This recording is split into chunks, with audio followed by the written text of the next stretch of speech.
বিশ্ববিদ্যালয়ের সবচেয়ে বড় সংগঠন আছে, হাটহাজারী পরিচয় শিক্ষার্থী সংগঠন আছে, কোন সে সংগঠন?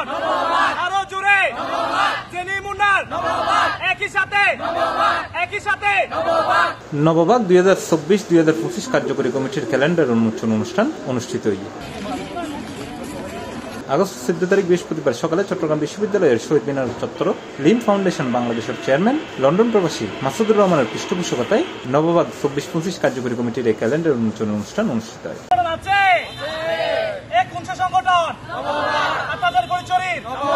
জেডে কার্যকরী কমিটির সভাপতি জান্নাতুল নাইম জেনির সভাপতিত্বে ও ক্যালেন্ডার প্রকাশনা উপকমিটির সদস্য সচিব ও নবভাগ বর্তমান কার্যকরী কমিটির সহসভাপতি সাইদ চৌধুরীর পরিচালনায় বক্তব্য রেখে বর্তমান কার্যকরী কমিটির সাধারণ সম্পাদক ইলিয়াস সানি মুন্না, ক্যালেন্ডার প্রকাশনা উপকমিটির আহ্বায়ক ও নবভাগ বর্তমান কমিটির সিনিয়র সহসভাপতি মোহাম্মদ রায়হান মুনতাসির আসিফ, কার্যকরী কমিটির যুগ্ম সাধারণ সম্পাদক এস এ রিফাত সহ আরো বক্তব্য। বিশ্ববিদ্যালয় পড়ুয়া শিক্ষার্থীদের সবচেয়ে বড় সংগঠন হাটহাজারী পরিচয়ের শিক্ষার্থীদের নিয়ে গঠিত আমাদের এই নবভাগ সংগঠন। এই নবভাগ সংগঠনের বৃহৎ কর্মপরিসর রয়েছে, আপনারা জানেন। তার মধ্যে একটি নিয়মিত কার্যক্রম হচ্ছে ক্যালেন্ডার প্রকাশনা। প্রতি কমিটির শুরুতে এই ক্যালেন্ডার প্রকাশনা করা হয়। তার মাধ্যমে 2024-25 কার্যকরী কমিটির ক্যালেন্ডার প্রকাশনা অনুষ্ঠান আজকে হচ্ছে এবং আজকের এই ক্যালেন্ডারে আমাদের সহযোগিতা করেছেন, আমাদের স্পন্সর করেছেন লিম ফাউন্ডেশন। আমি লিম ফাউন্ডেশনকে আন্তরিকভাবে ধন্যবাদ জানাচ্ছি। নবভাগের জন্য শুভকামনা জানাচ্ছি, যাতে নবভাগ আরো দুরন্ত গতিতে সামনের দিকে এগিয়ে যায়। বাজন বড় ভাই জনাব মোহাম্মদ রায়হান মুনতাসির ভাইকে, আসলে যিনি আমাদের শুরু থেকে ক্যালেন্ডার প্রকাশনার বিষয়ে বিভিন্নভাবে সাহায্য সহযোগিতা করেছেন, পরামর্শ দিয়েছেন, ওই জন্য ওনাকে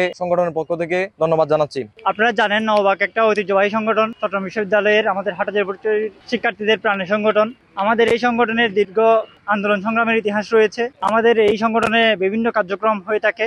এই কার্যক্রমের ধারাবাহিকতায় আজকে আমাদের বার্ষিক ক্যালেন্ডার প্রকাশনা সম্পন্ন হলো। ফটিকছড়ির হাটহাজারীর ফটিকছড়ির জেনি মুন্নার টিভি চট্টগ্রাম।